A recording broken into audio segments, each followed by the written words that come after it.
Apa jarak sekolah itu jauh dari bandara? Tiba-tiba Lucio mengajukan pertanyaan, walau heran kenapa bosnya bisa penasaran akan hal sesepele itu.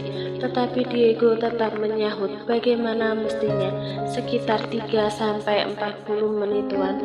Apa Tuan ingin singgah ke lain tempat terlebih dahulu? Tawaran yang diajukan Diego langsung disambut gelengan tegas dari Lucio. Tidak, saya hanya ingin segera sampai ke sekolah itu agar kegiatan hari ini cepat selesai, tukasnya dengan raut datar. Diego mengerti sekarang. Lucio, bosnya yang terkenal sebagai manusia dingin di dunia gelap, sesungguhnya paling malas jika harus bertemu dengan banyak orang. Dan acara di sekolah itu jelas menghadirkan tidak sedikit tamu untuk menyaksikan Lucio yang pastinya akan menjadi bintang utamanya. Sekilas Diego menatap Lucio dari spion dengan tatapan hormat. Tuan tidak perlu khawatir, acara tersebut tidak memakan waktu yang panjang. Begitu bagian Tuan selesai, saya akan segera mengantar Tuan ke hotel untuk istirahat. Imbuhnya yang hanya dibalas anggukan singkat dari Lucio. Pria tampan itu lantas membuang muka ke arah lain, terlalu malas dan tak berminat mengobrol hal yang tidak penting dengan asistennya. Suasana meriah terpancar dari panggung acara Los Angeles Universal Preschool. Deretan kursi yang berjajar telah dipenuhi oleh para tamu undangan, juga beberapa wali siswa yang beruntung menyaksikan acara tersebut.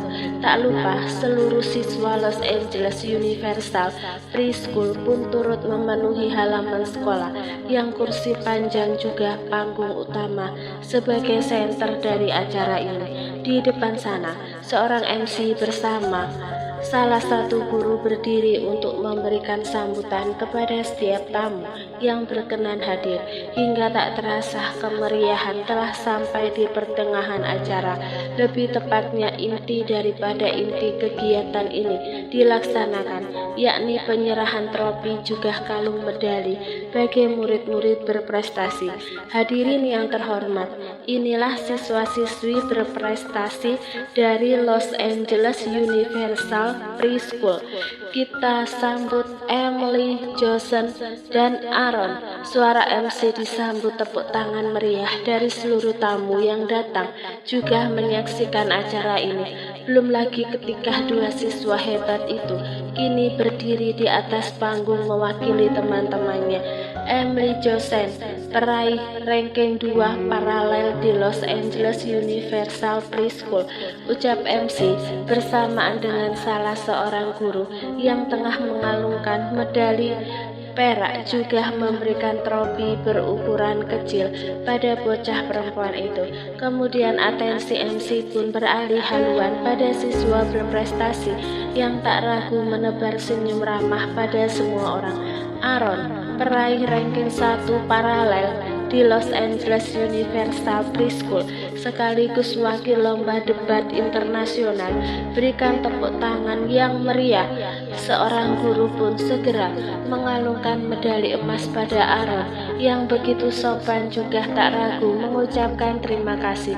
Selamat ya Aaron, ibu guru bangga padamu, ucap wanita berseragam itu sambil menepuk bahu Aaron. Bocah laki-laki tampan itu mengukir lengkungan sabit. Terima kasih Bu Guru.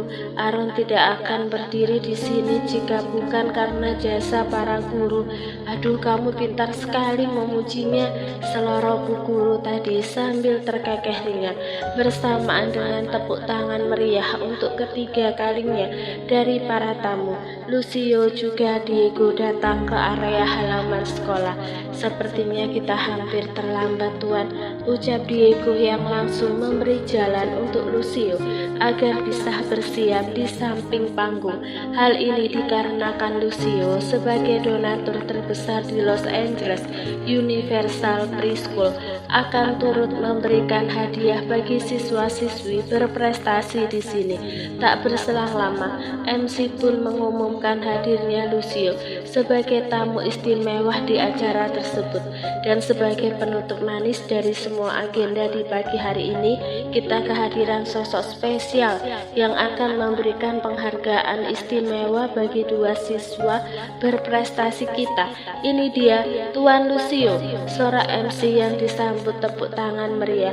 Tanpa banyak kata, Lucio pun segera naik ke atas panggung bersamaan dengan Diego yang menenteng kado berukuran cukup besar dengan dua warna yang berbeda. Selamat untukmu, terus rajin belajar dan raih prestasi yang lebih, tutur Lucio sambil menyerahkan kado berwarna merah muda pada siswi perempuan itu. Emily mengangguk penuh semangat sembari menyambut jabat tangan Lucio. Tentu saja, Uncle. Lantas Lucio melangkah ke kanan dan berdiri tepat di hadapan Aaron yang lebih dahulu memberi tundukan hormat, juga senyum ramah seolah menyambut kehadirannya. Lucio sedikit membungkukkan badan agar bisa menatap Aaron dengan seksama.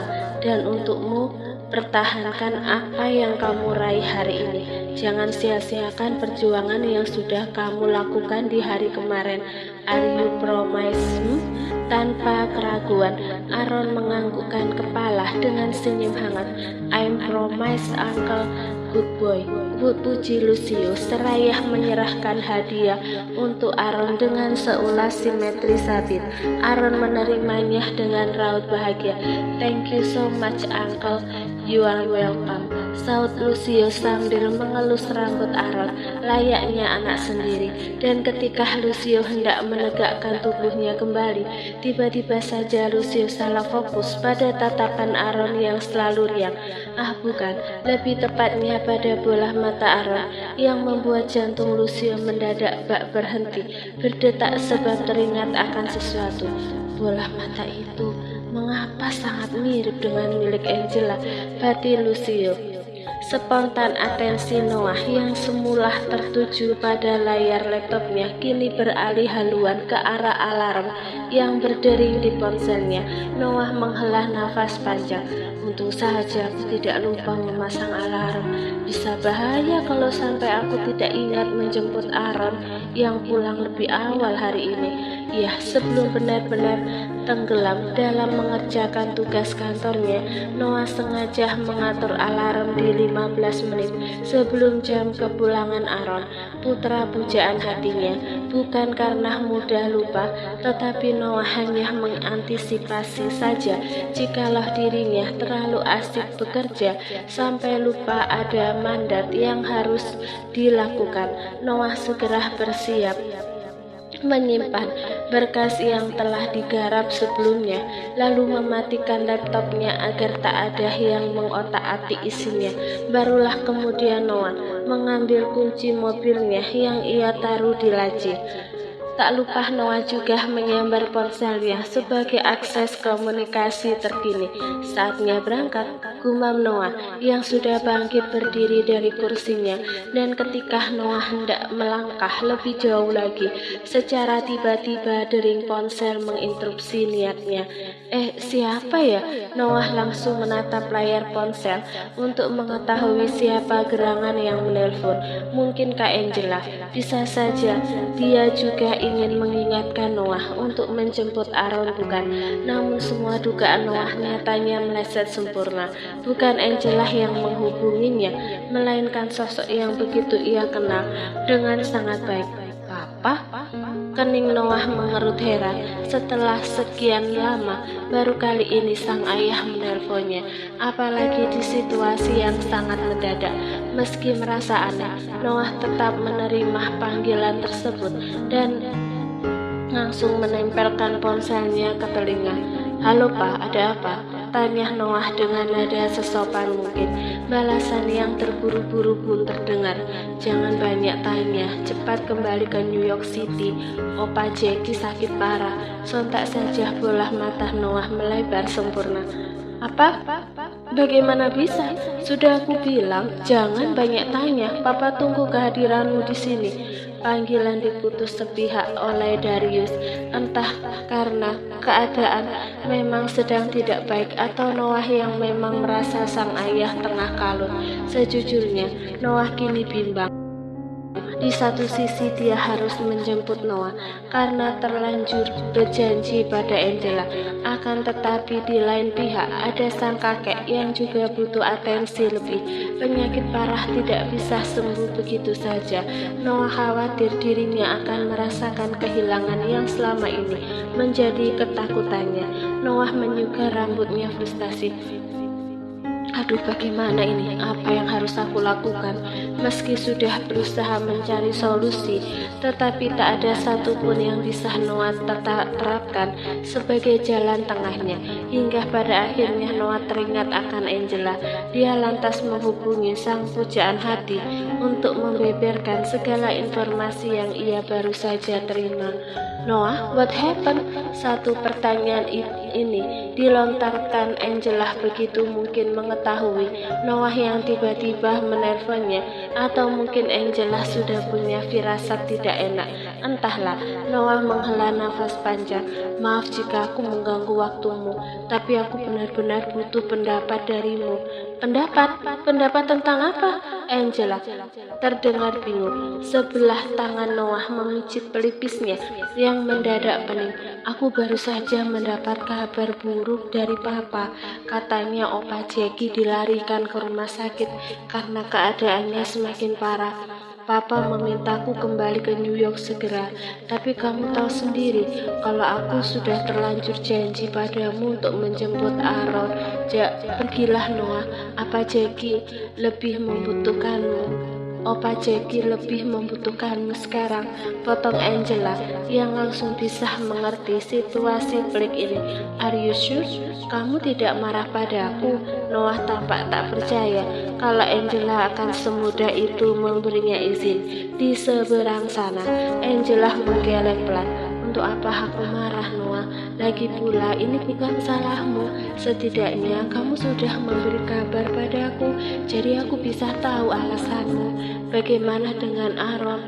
Apa sebaiknya aku kirim sopir untuk menjemputnya? Tawar Noah. Jangan khawatir soal Aaron. Yang terpenting saat ini untukmu, fokus saja pada Opa Jackie. Biar aku yang mengurus Aaron seperti biasanya. Saut Angela yang lagi-lagi begitu pengertian. Meski ada rasa tak enak hati, tetapi mau tak mau Noah menurut pada saran yang diberikan oleh Angela. Biar bagaimanapun apa yang disampaikan Angela juga ada benarnya. Aku minta maaf ya, seharusnya aku bisa memenuhi janjiku. Sesal Noah yang dari lubuk hati terdalam benar-benar sesak. Kamu jangan berkata seperti itu. Manusia boleh berencana, tapi Tuhan yang menentukan. Kamu mungkin bisa berjanji sama Aaron, tapi kita tidak tahu kan, kalau Tuhan mungkin sudah siapkan rencana lain.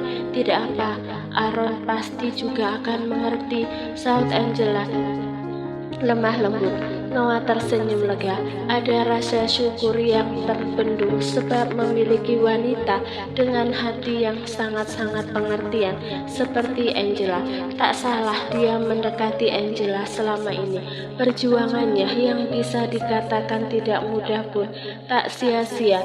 Angela adalah hadiah terindah yang selama ini tak pernah terbayangkan bisa memilikinya. Terima kasih sudah mengerti keadaanku, Angela.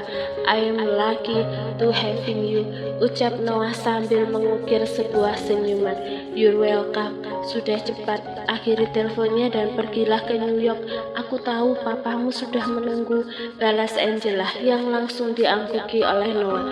Kalau begitu aku pamit ya, sampaikan maafku pada Aaron. Setelah urusanku selesai nanti, aku akan ajak Aaron jalan-jalan sebagai gantinya. Pamit Noah yang disambut kekehan. Renyah Angela, bisa-bisanya kamu memikirkan ganti janjimu di saat-saat seperti ini. Tenang aja, Aaron akan mudah duluan.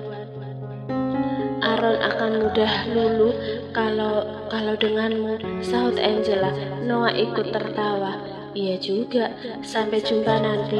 Lanjutnya yang dibalas Deheman dari seberang sana. Panggilan pun dimatikan Noah. Begitu dirinya sudah selesai mengutarakan segalanya pada Angela. Biar bagaimanapun Noah tahu kalau Angela juga punya banyak pekerjaan yang harus diselesaikan. Dia tidak mau mengganggu waktu Angela. Bersamaan dengan dirinya yang harus segera bergegas pergi memesan tiket tercepat untuk terbang ke New York. Masa bodoh dengan penampilannya saat ini. Yang penting Noah bisa cepat sampai ke rumah sakit dan bertemu dengan Papa Darius untuk memastikan keadaan Opa Jackie. Semoga semuanya baik-baik saja, bagi Noah yang benar-benar menaruh harap pada Tuhan. Sementara itu Aaron sudah menunggu kehadiran Noah yang semula berjanji hendak menjemputnya, sebab Aaron ingat betul sang ibu tengah ada pekerjaan yang super sibuk. Sejujurnya Aaron sangat-sangat tidak sabar menunggu kehadiran dedinya. Bukan hanya masalah dijemput saja, Aaron juga ingin merasakan bagaimana dimanjakan oleh seorang ayah, seperti apa yang ia saksikan dari teman-teman sebayanya. Layaknya apa yang diperintahkan sang mama, Aaron pun melangkah ke pos satpam dan duduk di bangku panjang yang tersedia di sana. Menunggu berapapun waktunya tak jadi masalah, asalkan Daddy Noah benar-benar datang. Begitulah pikir Aaron. Lagi tunggu mama jemput ya Aaron? Tanya petugas keamanan yang kebetulan berjaga di sana. Sebelumnya Aaron memang sudah kenal dengan satpam tersebut, sebab ia pun sering menunggu jemputan di sini. Kalau mamanya masih ada kesibukan, kepala Aaron menggeleng dengan senyum mentereng. Tidak Pak, Aaron tidak dijemput sama mama tapi sama Daddy. Daddy, maksudnya ayahnya Aaron begitu? Satpam itu mengerutkan kening, sebab ia hanya tahu kalau selama ini Aaron adalah bocah yatim yang ayahnya sudah tiada. Begitulah kata Angela, ibunya Aaron kala itu. Aaron tersenyum lebar. Iya Pak Satpam, Daddy itu ayahnya Aaron. Nanti Pak Satpam kenalan saja sama Daddy. Daddy itu baik kok Pak. Laki-laki setengah baya itu hanya bisa manggut-manggut meski masih banyak tanda tanya yang mencua di kepalanya. Walau heran, tapi ia merasa tidak pantas bertanya lebih. Prinsipnya, privasi orang berbeda-beda. Ya sudah kalau begitu, Pak Satpam tinggal ke depan dulu ya, mau bantu lalu lintas di gerbang depan. Pamit laki-laki berseragam satpam itu pada Aaron. Anggukan dilempar Aaron. Siap Pak Satpam. Anggukan dilempar Aaron. Siap Pak Satpam. Sepeninggal satpam yang cukup dekat dengan Aaron itu, Aaron memilih menunggu dalam diam. Dia duduk sembari mengayunkan kakinya dengan gerakan pelan, mengusir bosan yang entah mengapa mulai hadir. Daddy kemana ya? Kenapa lama sekali? Aaron memangku wajahnya dengan kedua tangan. Pandangannya jatuh pada salah seorang temannya yang kebetulan dijemput oleh ayah juga ibunya. Dengan saling bergandengan tangan, mereka terlihat tertawa bahagia. Aaron ikut tersenyum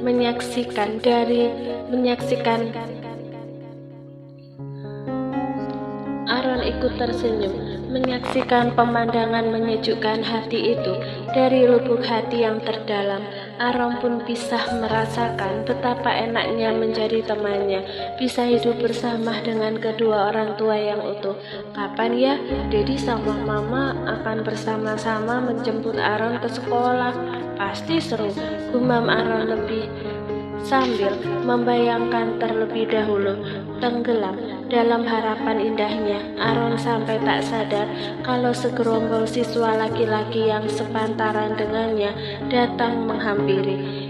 Kasihan sekali kamu, sudah sendirian di pojokan, tidak dijemput lagi, ejek salah seorang bocah dengan wajah songongnya. Spontan Aaron mengangkat kepalanya. Tatapan bola mata biru itu jatuh pada teman-temannya yang bermulut iblis tersebut. Itu tidak benar. Aku tidak sendirian kok. Daddy sebentar lagi akan jemput aku. Bella Aaron mencoba mengatakan yang sesungguhnya agar tak lagi dipandang remeh.